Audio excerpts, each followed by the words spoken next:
All right, so here goes. Let me present my screen.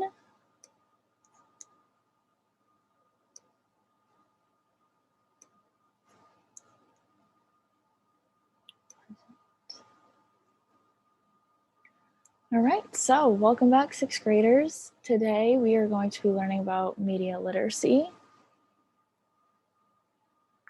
Now, what is media literacy? Media literacy is the ability to access, analyze, evaluate, and create media. So it is what we see, hear, and experience every day. It is so we are able to understand the complex messages or confusing messages we receive from all media. For example, the TV, radio, magazines, the internet, books, video games, music, and many other forms of media. Our apps that we use every day, like Instagram, Snapchat, Twitter, Facebook, TikTok, etc. All of those are media. So there are messages that are being presented to us through all those media platforms. So where do we encounter media literacy? Everywhere. We are surrounded by it with our phones, TVs, ads, websites, the others I said on the other slide, social media, and all kinds of advertising. So from a source I carefully viewed, it said that teens like all of you spend about 1/3 of your day using media. So again, we experience it every day.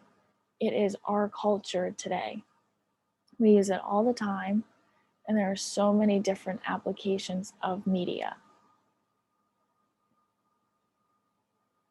So why is media literacy important and why should we care about it?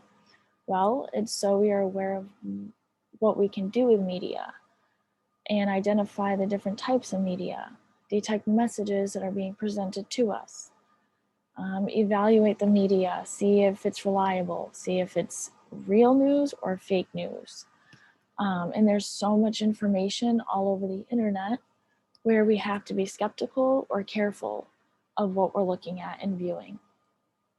There's also different types of literature, so articles, magazines, newspapers, which means there are different publishers, and writers, which means there are all kinds of different messages that are being sent.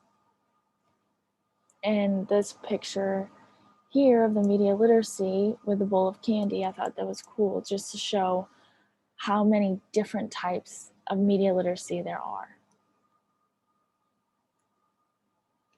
All right, so 5 questions to ask when applying media literacy skills. Who created the message?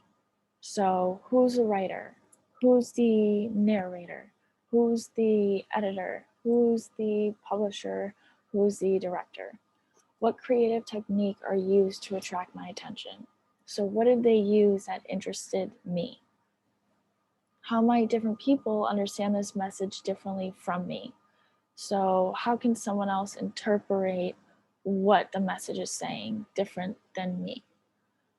What lifestyles, values, and points of view are represented or that come from the message? So again, more of who wrote it. And lastly, why is this message being sent? So what is the author, writer, person who created the media is trying to tell me?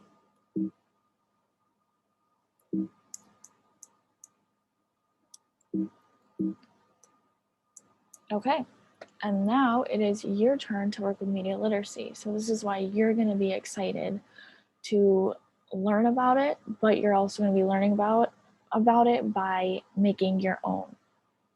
So again, different media that you'll be accessing, analyzing, evaluating, and picking apart the media. So you will have a choice to choose from, as there's so much to choose from. I gave a few examples of what you could do.